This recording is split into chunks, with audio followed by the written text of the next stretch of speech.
Fala pessoal, tudo tranquilo? Alessandro Bessoni aqui de novo e hoje dando prosseguimento a esse nosso ritmo de aulas sobre geografia regional do mundo e essa uma aula bastante curiosa, na verdade, né?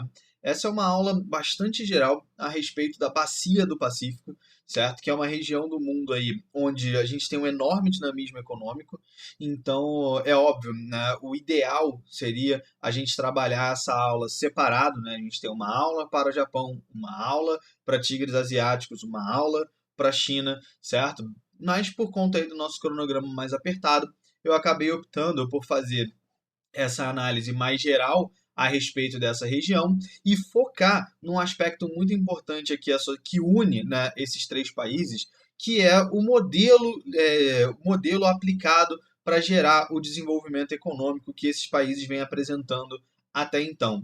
Certo? Então, essa é uma aula, óbvio, a gente vai passar por características de Japão, China e tigres asiáticos, mas o nosso foco aqui vai ser basicamente entender qual foi a rota que esses países tomaram para conseguir saírem de países, cada um com os seus respectivos problemas, mas países com graves problemas sociais e econômicos, para referências em determinados setores da economia e, no caso específico de Japão e China, né, duas grandes potências, a segunda e a terceira maior economia do mundo. Né? O Japão aí é a terceira maior economia, a China a segunda maior economia nesse momento, certo? Então, basicamente, o nosso foco vai ser em cima dele com algumas pinceladas sobre cada um desses países. Né? Então, basicamente aqui, para a gente começar, né, falando sobre características gerais, a gente vai ver a composição, né, o que seria essa bacia do Pacífico, né, que a gente está chamando. A gente vai trabalhar aqui, então, Japão, China e tigres asiáticos. Né? E que tigres asiáticos são esses? A gente vai focar aqui nessa aula nos tigres asiáticos de primeira geração, certo? Então, aí, Coreia do Sul, Hong Kong, Taiwan e Singapura, certo? Então nós temos tigres asiáticos de segunda geração e nós temos também tigres asiáticos de terceira geração já, certo? Mas esse é um debate para um momento futuro, né? Não vou dedicar tempo da nossa aula para fazer essa diferenciação, certo? O importante para a gente aqui é olhar, né, para esse grupo de países e entender o caminho que eles fizeram para conseguir atingir o nível de desenvolvimento, né, o grau de crescimento econômico que eles atingiram. Né? Como não pode faltar, né, na nossa aulinha aqui eu botei um mapinha localizando aqui os objetos da nossa análise. Então nós temos aqui o Japão, né, um arquipélago aqui localizado bem próximo, né, da China e da Península da Coreia, certo? A gente vai ter aqui a Coreia do Sul, que é o nosso grande objetivo. Tranquilamente a gente pode dizer que a Coreia do Sul ela é o tigre asiático de maior importância, de maior relevância, né? Então, é aquele que tem as empresas mais importantes dentro da economia mundial. Então, aqui é importante a gente localizar. A gente tem Taiwan, né, aqui uma parte, né, do território chinês, uma questão, né, geopolítica muito forte para a China até os dias de hoje. Né, é importante a gente frisar isso. Taiwan foi formada exatamente depois do início da Revolução Comunista na China, em 1949. Então você vai ter o Chiang Kai-shek se deslocando, né, da China continental para Taiwan, certo? E Taiwan foi a grande representante, né, na ONU da China, né, durante muito tempo. Somente de forma bem mais recente a China conseguiu aí então assumir, a China continental, né? Conseguiu assumir aí o seu papel, né, nos organismos internacionais no lugar de Taiwan. A gente tem Hong Kong, que mais uma vez é uma parte da China, né? Então a gente tem que tomar aqui esse cuidado. Né? Hong Kong esteve aí sob controle da Inglaterra durante muito tempo, né? Foi aí resultado, foi um dos acordos associados aí à derrota da China na Guerra do Ópio, certo? Então o controle de Hong Kong ficou durante 100 anos com a Inglaterra e só também bem recentemente voltou ao controle da China, embora ainda tenha um nível de autonomia em relação à capital muito grande, o que inclusive vem gerando alguns conflitos, né, algumas manifestações contra as medidas autoritárias por parte do Partido Comunista Chinês. Então, Hong Kong aí também é uma região que representa uma espécie de pedra no sapato para o governo chinês, certo? E por último aqui a gente tem Singapura, né, que é uma região bem pequenininha aqui na pontinha da Península da Malásia, né, embora territorialmente seja muito pequena, muito pequena, né, Singapura tem um papel fundamental na logística de transporte internacional. O Porto de Singapura é um dos grandes entrepostos comerciais do mundo atualmente, certo? Então, ela justamente faz a conexão aqui, né, dessa região da Bacia do Pacífico com o Oceano Índico, né? Então, aqui, boa parte das embarcações, né, a esmagadora maioria das embarcações que transportam mercadorias que saem aqui dos países da Bacia do Pacífico acabam passando, fazendo aqui uma escala no Porto de Singapura, né, que é um dos portos, inclusive, mais eficientes do mundo, né? É interessante até a gente analisar, né, fazendo uma comparação com o Brasil, por exemplo, é o mesmo procedimento, né, que no Porto de Singapura leva 2 horas, por exemplo, né, como, por exemplo, embarcar ou desembarcar uma mercadoria do navio. Aqui no Brasil, dependendo do porto, isso pode levar até 2 dias. Algo que o Porto de Singapura faz em 2 horas, né? Alguns portos no Brasil vão levar 2 dias para realizar a mesma atividade, né? E aqui, óbvio, né, é um misto de enorme eficiência por parte de Singapura, mas também uma enorme ineficiência por parte dos portos brasileiros, né? Mas, enfim. Então, aqui localizando, né, espacialmente essa região, a gente consegue fazer uma análise bem interessante logo de cara aqui, né? Essa análise ela pode ser, por exemplo, feita a partir de uma leitura do período da Guerra Fria, por exemplo, né? Se a gente olhar aqui, geograficamente falando, né, excluindo aqui a China desse cálculo, né, mas pegando o Japão e os tigres asiáticos, Coreia do Sul, Taiwan, Hong Kong e Singapura, né, se a gente traçasse uma linha conectando esses países, esses territórios, né, nem todos são países, né, conectando esses territórios, a gente consegue perceber que existe uma espécie de arco, né, formado por esses países que, no período da Guerra Fria, né, fazia parte da geopolítica de contenção, né, do mundo socialista. Então, os Estados Unidos vai fornecer forte apoio econômico para esse grupo de países, notadamente aqui o Japão, depois da Segunda Guerra Mundial, mas também, né, os tigres asiáticos de primeira geração vão receber muitos investimentos dos Estados Unidos, né, dentro ali da lógica do plano MacArthur e do plano Colombo, né, uma grande quantidade de investimentos vai ser aportado nessa região com o objetivo de manter esses territórios como aliados dos Estados Unidos naquela lógica, né, de disputa por áreas de influência durante o período da Guerra Fria, né? Então, os Estados Unidos enxergava esse grupo de países como uma espécie de tampão, né? Como uma espécie de barreira, uma espécie de contenção para a expansão do socialismo, certo? Lembrando que a China promove a sua revolução em 1949, já ali, né, rompendo em parte com a própria União Soviética, desenvolvendo um modelo próprio.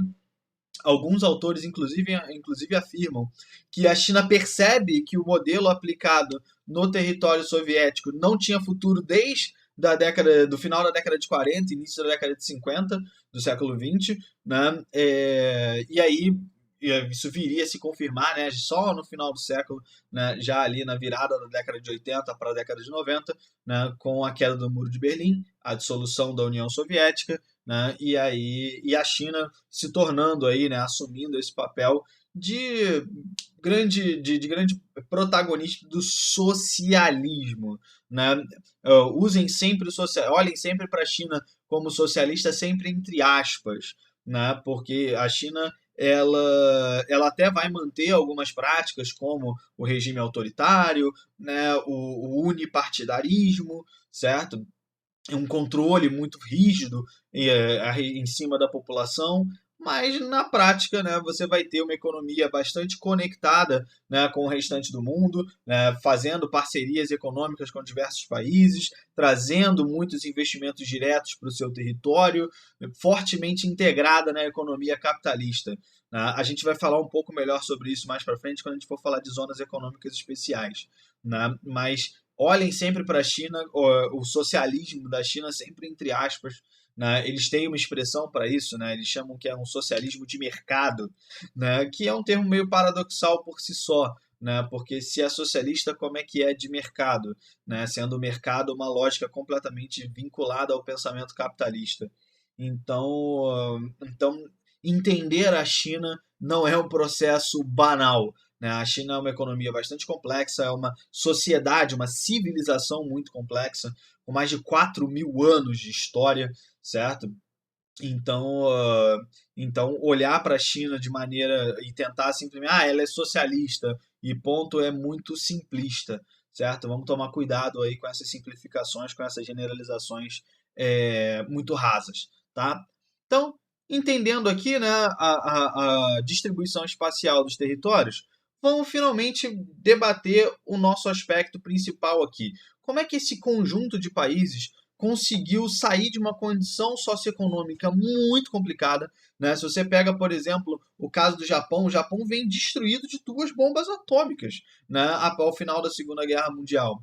A China passou por graves problemas, né, relacionados principalmente a crises de fome durante aí os meados do século XX. E como é que esses países, na segunda metade do século XX, conseguiram meio que engrenar ali uma quinta marcha e promover o seu desenvolvimento econômico, né, de maneira tão marcante? Né? A primeira coisa é a gente entender, né, esse conceito de plataformas de exportação. Né? Isso é um conceito bastante importante para a gente, porque ele vai contrastar muito bem com o modelo de desenvolvimento aplicado na América Latina, mais ou menos no mesmo período. Né? Se vocês forem lembrar aí das aulas de industrialização brasileira, por exemplo, né, vocês vão perceber, por exemplo, que a gente tem um modelo que a gente chama de substituição de importações. Né? A gente afirma que a América Latina se desenvolveu a partir desse modelo que a gente chama de substituição de importações, que significa, né, trocando por miúdos ali, significa dizer que nós nos industrializamos voltando para o mercado interno.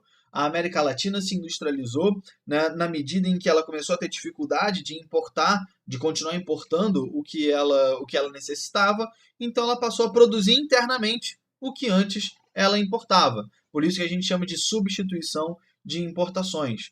Então é um modelo pautado no mercado interno. Isso, obviamente, apresentou inúmeras dificuldades para diversos países da América Latina. O Brasil não ficou de fora. Né?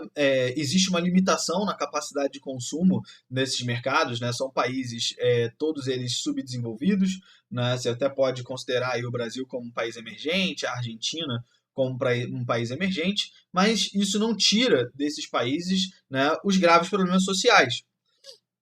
Então, quando a gente olha, né, para esse modelo voltado para o mercado interno, a gente percebe então que ele tem uma certa limitação. Limitação essa que esses países asiáticos que nós estamos trabalhando nessa aula, eles acabaram não enfrentando. Eles também tinham graves problemas sociais. Alguns deles ainda têm até hoje. Diga-se de passagem, a China ainda é um país que apresenta ainda apresenta uma condição bastante complicada para a sua população, principalmente a população rural. Embora, né, venha conseguindo aí ter ganhos de qualidade de vida bastante expressivos ao longo dos anos. Mas ainda hoje em 2020, apresenta graves problemas sociais, por isso que mesmo sendo a segunda maior economia do mundo, ainda é considerada como um país emergente ou um país subdesenvolvido, dependendo aí da categorização que a gente vai usar. Né? Então, esses países eles se industrializaram voltando, olhando para o mercado externo. Por isso que a gente chama de plataforma de exportação. Eles basicamente se especializaram em receber empresas estrangeiras no seu território, oferecendo vantagens comparativas. Né? O que seriam essas vantagens comparativas? Mão de obra mais barata, impostos mais baixos, né? Uma mão de obra, além de barata, bastante disciplinada. Isso aqui é bastante interessante, né? Você perceber que você tem aquele funcionário, né, que é absolutamente regrado, que não se atrasa de jeito nenhum, né, que tem ali um afinco na realização da atividade dele, algo que eventualmente você não vai encontrar, pelo menos não de maneira tão intensa, em outros países. Né? Isso também é um fator atrativo importante que todos esses países aqui apresentam. Né? E aí o que é interessante? né, eles vão ter uma produção voltada para o mercado externo, então eles vão promover toda uma política de atração desses investimentos diretos, então grandes multinacionais estrangeiras vão instalar suas fábricas nesses países para se aproveitar dessa mão de obra barata. Mas qual é a grande sacada aqui desses países? A grande sacada é pegar os lucros, né, com a venda desses produtos e reverter esses lucros em fortes investimentos em educação e desenvolvimento tecnológico. Se a gente fosse pegar a grande diferença entre não digo nem a grande diferença, mas se a gente fosse pegar aí o fiel da balança, o que determinou, né, um distanciamento entre o grau de desenvolvimento da América Latina e da Bacia do Pacífico, é essa questão, esse tópico, né? Aqui nós, historicamente, temos um déficit muito grande no investimento em educação e desenvolvimento tecnológico, né?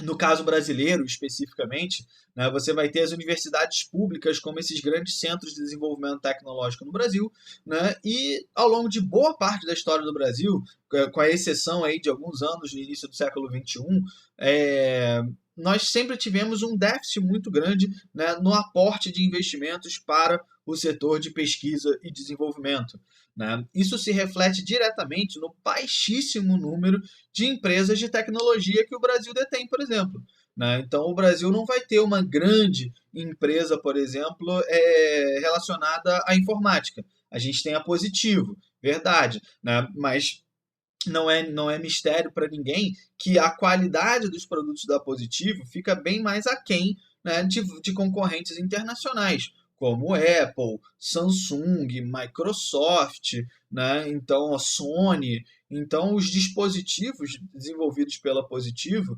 eles até têm alguma relevância no mercado interno, porque são bem mais baratos pelo fato de serem produzidos, fabricados e desenvolvidos aqui no Brasil, né? Então eles até conseguem ali abarcar uma parcela do mercado, mas apenas pela competitividade de preço, né? Quando a gente fala aí da qualidade do produto, infelizmente fica bem aquém, né, dos concorrentes internacionais, porque em geral falta muito investimento, né, em desenvolvimento de tecnologia no Brasil. Então, por exemplo, né, se a gente for pegar um exemplo clássico e muito emblemático para esses países também, né, o Brasil não tem uma indústria automobilística própria, por exemplo.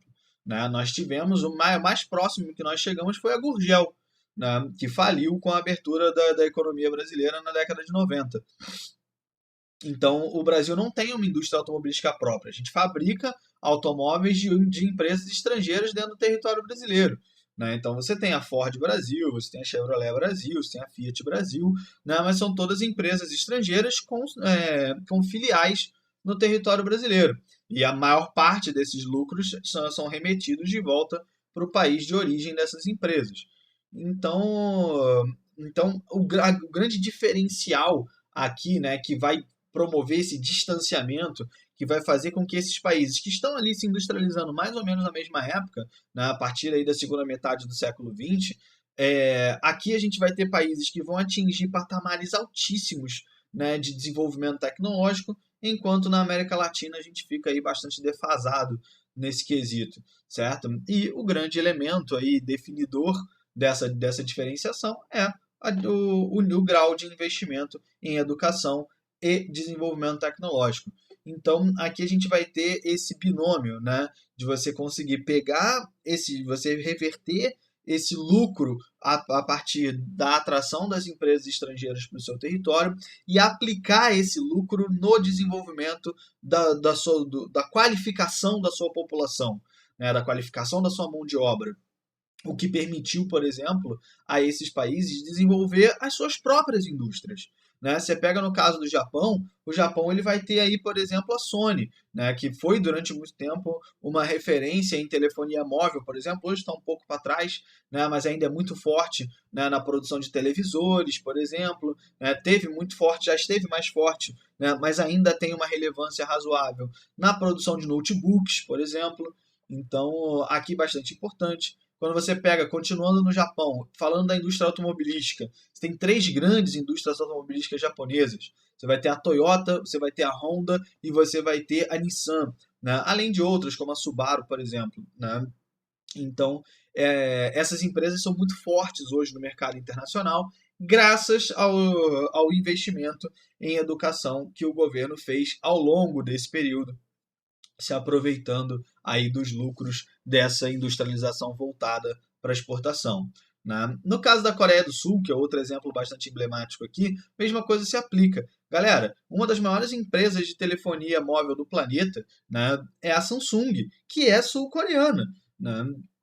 Então aí a grande rival da Apple, né, na disputa por mercados internacionais na venda de telefones, né, ela é sul-coreana, né? Aí um país pequenininho, né, batendo de frente com uma empresa do gigante dos Estados Unidos, né? Então aqui bastante importante também. No setor automobilístico nós temos outra boa referência, né? A Coreia do Sul ela vai ter aí Kia e Hyundai muito forte, né, no mercado internacional, já chegando bem forte aqui no território brasileiro também, tá?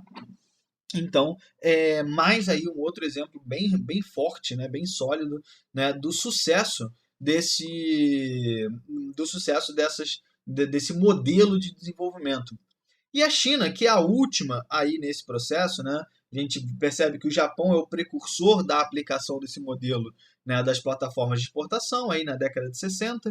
Então ele vai pegar os investimentos que os Estados Unidos aportam no seu território pós Segunda Guerra Mundial, e vão conseguir aí atrair essas empresas para o seu território, vão investir pesado na qualificação da sua mão de obra e no desenvolvimento de tecnologia, e conforme, né, o custo de produção vai ficando mais caro no Japão, conforme a mão de obra vai ficando mais qualificada, essas empresas, essas indústrias de baixo valor agregado, né, tem um termo que é muito utilizado aqui, são indústrias de bugiganga, né? Hoje em dia a gente tem uma referência muito forte do produto Xing Ling, né? Vocês já devem ter ouvido essa expressão aí em algum lugar, né? Que é uma referência pejorativa a produtos fabricados na China, né? Uma imagem, inclusive, que a China vem conseguindo reverter de maneira bastante marcante, diga-se de passagem, né? Mas, historicamente, né, esses países, tanto o Japão quanto os tigres asiáticos e a China mais próximo da nossa realidade, né, tem essa referência de produtos de baixo valor agregado, né? Produtos aí mais baratinhos, mais simples, com menos tecnologia embarcada, né? Então, são empresas que demandam menos know-how, menos tecnologia para ser aplicada, então é mais fácil de você atrair essas empresas para o seu território. E esses países conseguiram fazer isso de maneira muito eficiente e sempre aplicando essa lógica. Eu vou ganhar dinheiro trazendo essas empresas de baixo valor agregado para o meu território, eu vou me desenvolver, vou aplicar o dinheiro que eu ganhei, né, prestando serviço para essas empresas em educação e desenvolvimento de tecnologia e vou passar a produzir os meus próprios produtos. Vou desenvolver as minhas próprias indústrias, né? Então a gente já viu aqui o exemplo com o Japão, tanto na indústria automobilística como na indústria de tecnologia. O caso dos tigres asiáticos aqui com o exemplo da Coreia do Sul, muito forte. E a China vem ganhando esse espaço seguindo a mesma rota, né? Todo mundo hoje está cansado de saber aí dos telefones da Xiaomi, por exemplo, né? Que já estão aí ganhando mercado muito forte no mundo todo, telefones muito competentes, né? Com muita tecnologia embarcada. A indústria automobilística chinesa, ainda com muito preconceito no mundo todo, aqui no Brasil inclusive, né? Mas já conseguindo caminhar, né, de maneira mais sólida com a Jack Motors, né, e com a Chery. Então você tem duas empresas automobilísticas chinesas, efetivamente chinesas, né, trabalhando para ganhar espaço no mercado internacional. Então a gente percebe que vai havendo essa passagem, né? O Japão primeiro pegou essas empresas de baixo valor agregado, né, se beneficiou delas e acabou ficando sem espaço para essas empresas, porque agora as suas próprias empresas estavam se desenvolvendo. E aí então há uma transferência dessas empresas para os tigres asiáticos ali em meados da década de 80, mais ou menos, né? E os tigres asiáticos executam a mesma fórmula, pegam esses lucros obtidos com a prestação de serviço para essas empresas de baixo valor agregado, investem na qualificação da sua população, desenvolvem as suas próprias indústrias nacionais, e aí fica sem espaço para essas indústrias no seu território. E aí elas transferem essas indústrias para a China, né? Então a gente percebe essa passagem de bastão, né? O modelo ele vai tendo sucesso e ele vai sendo replicado nos territórios próximos, né? E de todos eles, sem sombra de dúvidas, a China é um dos que, de forma mais competente, conseguiu aplicar esse modelo, né? E o fez, basicamente, a partir da implantação do que a gente conhece como Zonas Econômicas Especiais, né? As ZEEs, conhecidas aí nas siglas, nas questões de prova, né? Essas são áreas dentro do território chinês, né, onde são permitidas práticas capitalistas. Como assim? Né? Eu estou falando basicamente aqui, né, de um país, né, que se diz comunista, certo? Tem uma ditadura, né, de partido único, onde não prevalece a democracia, então você não tem a população livre para escolher os seus representantes, mas, né, uma economia, um país, né, uma economia que entendeu que não dava para continuar naquela história de economia planificada típica da União Soviética, né, que o Estado, para você conseguir, né, obter sucesso, você não podia colocar toda essa responsabilidade nas costas do Estado. E aí, então, você seleciona algumas partes do território chinês, né, que vão estar localizadas majoritariamente aqui no sul da China e no sudeste da China, né? Então, toda essa região, isso aqui não é à toa, né, galera? A escolha das zonas econômicas especiais aqui ao longo do litoral é uma escolha claramente logística, né, para essas empresas terem mais facilidade para escoar a sua produção.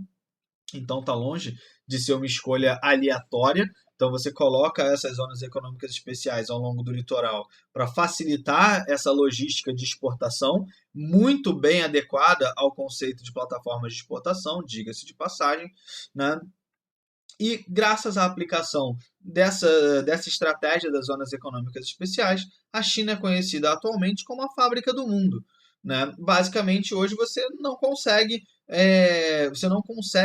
encontrar, basicamente, você não consegue viver sem se deparar, né? Sem estar no seu convívio com algum produto que tenha sido fabricado na China, né? Pelo menos uma parte do produto, né? Você vai ter aí, né, o carro que você dirige, alguma peça vai ser fabricada na China, né, um produto que você compra, por mais que ele não venha direto da China, né, algum componente foi fabricado no território chinês.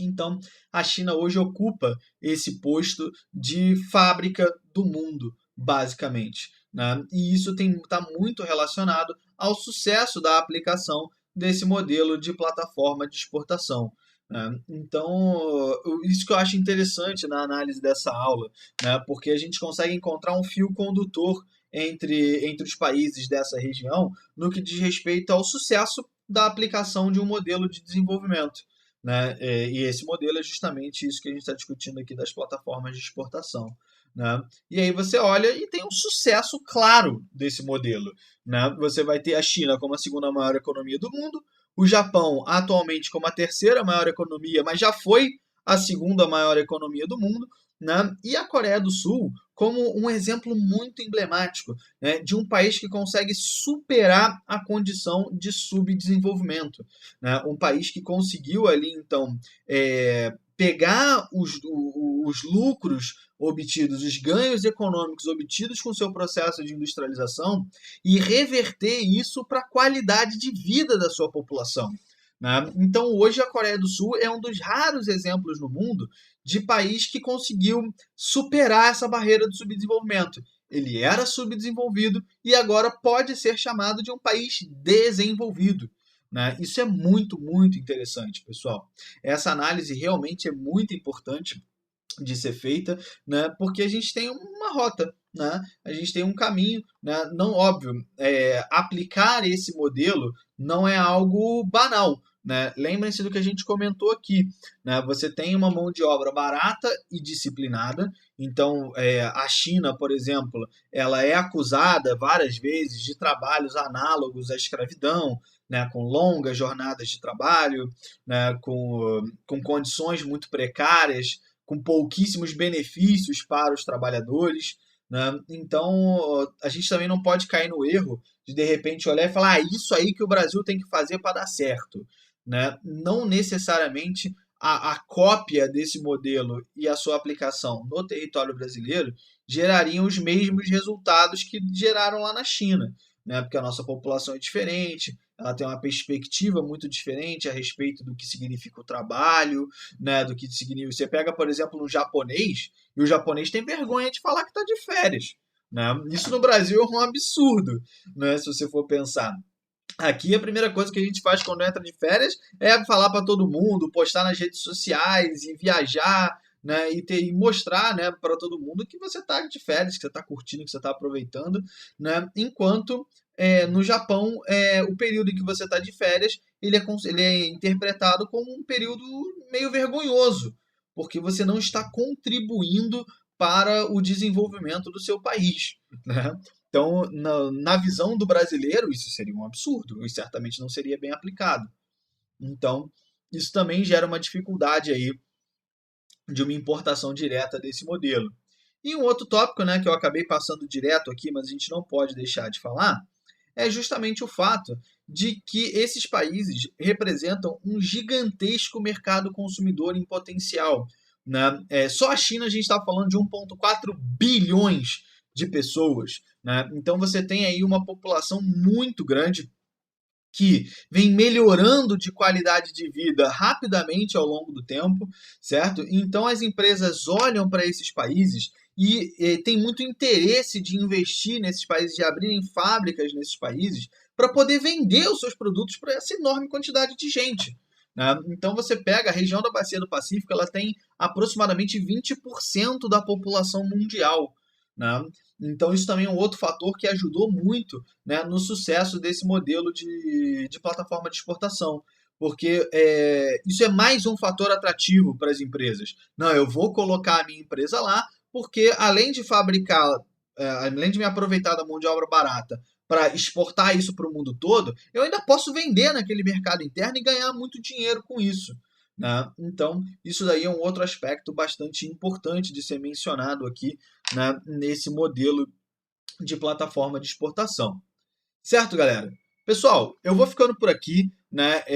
Para não deixar essa aula muito longa e muito cansativa, né? Eu dei um foco bastante específico nessa aula, eu dei só uma passada rápida pela história de Japão, China e tigres asiáticos, né? E foquei muito mais no modelo que eles aplicaram para conseguir atingir os patamares de desenvolvimento que eles apresentam hoje. Eu espero que tenha ajudado vocês aí nisso e a gente se vê numa próxima. Valeu, galera. Forte abraço.